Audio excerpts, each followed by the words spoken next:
Vous connaissez sûrement nos ancêtres, dont le Néandertal, Cro-Magnon, Toumaï et Lucie. Toumaï a été découvert en 2001 par l'équipe de Michel Brunet au Tchad lors d'un chantier de fouilles.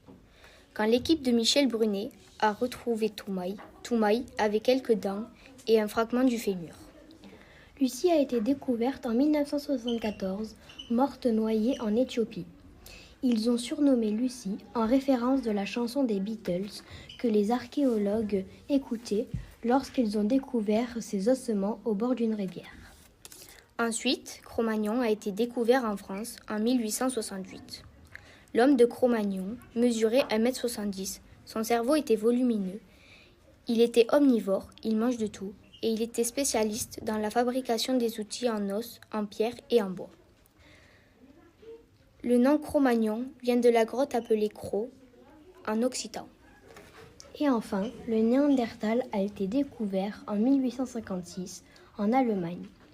Le Néandertal avait un crâne volumineux, un menton peu marqué, de solides muscles.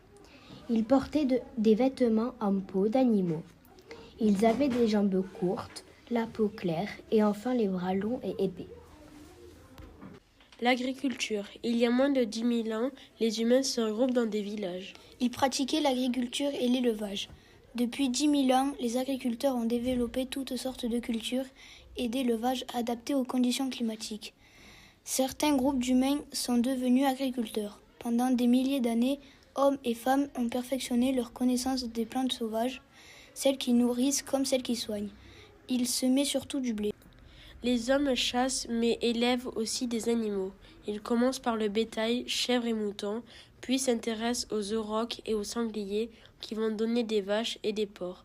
C'est le début d'une relation entre les hommes et les animaux. Chasse, pêche, cueillette. Les chasseurs-cueilleurs se nourrissaient de racines, de fruits et surtout de viande. Les Homo erectus parcourent parfois de longues distances pour trouver de quoi alimenter leur clan. Leurs déplacements se basent sur les migrations de leurs proies, notamment des grands herbivores comme le renne, l'antilope, l'éléphant et le mammouth. Les humains utilisent des flèches pour tuer les animaux, des haches pour couper du bois et ils se servent de propulseurs pour mieux planter la flèche dans l'animal.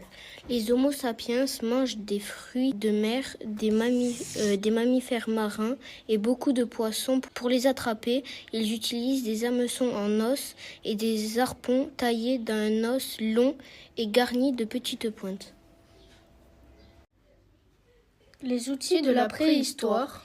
À la préhistoire, il y avait des outils perfectionnés comme des couteaux bois-pierre qui servaient à couper la viande et chasser, tuer les animaux, ou encore des haches, des lances. Et les hommes de la préhistoire chassaient le gibier, exemple avec plein d'armes perfectionnées pour la chasse.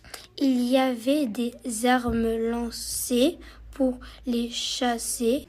Ils se servaient aussi d'arcs pour tirer sur les animaux à longue distance et de la lance mais avec des recharges dans un carquois qui servait à ranger les flèches. Pour la pêche, ils se servaient aussi d'un harpon de baleinier pour attraper les poissons. Pour se protéger des animaux, ils se couvraient de fourrures, peau d'autres animaux chassés.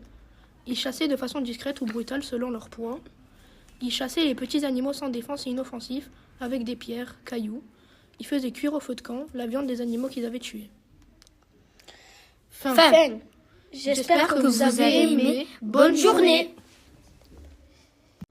Au temps des dinosaures, il y avait des petits animaux à poil. Leur descendance a donné naissance à de nombreuses espèces. Cette période se nomme le Cénozoïque. Il y a 1 million d'années, en Amérique du Nord, plein d'animaux sont apparus. Le smilodon est un tigre à dents de sabre. Les canines de ce prédateur peuvent atteindre 25 cm de long. Elles servent à achever ses proies. L'Hippidyon ressemble aux chevaux d'aujourd'hui. Avec ses pattes terminées par des sabots, c'est un très bon coureur. Le cousin des éléphants s'appelle le mammouth et il est le représentant de la famille des éléphantidés.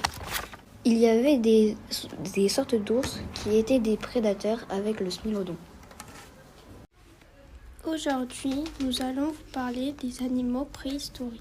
Tout d'abord, nous allons vous parler du tigradon de sabre, puis du mégathérium et enfin du mammouth laineux. Le tigradon de sabre est aussi appelé smilodon. Il peut faire jusqu'à 3 mètres de haut et il fait 250 kg. Le mégathérium est un paresseux géant dressé sur ses pattes arrière. Il fait 4 mètres de haut, il atteint les feuilles de 6 mètres et peut cueillir délicatement avec ses longues griffes. Le mammouth laineux, lui, est l'ancêtre de l'éléphant. Il peut faire jusqu'à 4 mètres de haut et fait 6 à 10 tonnes. Maintenant que nous avons parlé de ces animaux, nous allons vous dire le point commun entre tous ces animaux préhistoriques. C'est qu'ils ont tous vécu dans le grand froid. Les villes et les villages du néolithique. Bonjour, je m'appelle Sacha et mon coéquipier Mathias. On va vous parler des villes et des villages au néolithique. Après 3 millions d'années à vivre en nomade de la chasse et de la cueillette, vers 10 000 avant JC, des évolutions multiples mènent les hommes et les femmes à devenir agriculteurs, éleveurs et à se sédentariser. Les premières villes sont apparues il y a environ 9300 ans dans le centre de l'Anatolie, en Turquie. Actuellement, on suppose qu'il y avait environ 5000 habitants. Il y a 12 000 ans, un village parmi les premiers de l'humanité s'installe sur les villes de l'Euphrate. Des quartiers se forment et s'organisent, des places se dégagent, les constructions témoignent d'une créativité intense alors même qu'apparaissant timidement les formes d'une première agriculture. Le feu est toujours l'un des symboles les plus incontestables du pouvoir des êtres humains. Sa maîtrise, si difficile à acquérir, a été une étape importante de notre longue histoire. Les foyers allumés par nos ancêtres ont laissé des traces. L'Homo habilis a peut-être utilisé les feux provoqués par la foudre, mais l'Homo erectus semble être le premier à l'avoir produit et l'avoir utilisé systématiquement. Le feu était allumé à partir d'un simple instrument de bois ou avec un silex que l'on frottait à un minerai de fer. La pierre, une fois chaude, pouvait servir à chauffer l'eau pour préparer leurs repas. Le feu a aussi servi à partager des moments de convivialité, à se protéger des animaux sauvages et à se réchauffer. Le feu a été découvert en 790 000 avant Jésus-Christ et il a été domestiqué en 400 000 avant Jésus-Christ. Le feu est toujours l'un des symboles les plus incontestables du pouvoir des êtres humains. Il a commencé à être exploité par les Homo erectus. À quoi sert le feu ? Il sert à se réchauffer, à éclairer, à éloigner les animaux dangereux, à préparer des outils et à cuire de la nourriture. Avec le feu, les hommes découvrent les repas chauds. On se représente souvent les hommes des cavernes groupés autour d'un foyer. Les hommes qui colonisent les régions tempérées ne maîtrisent probablement pas encore les techniques de production du feu.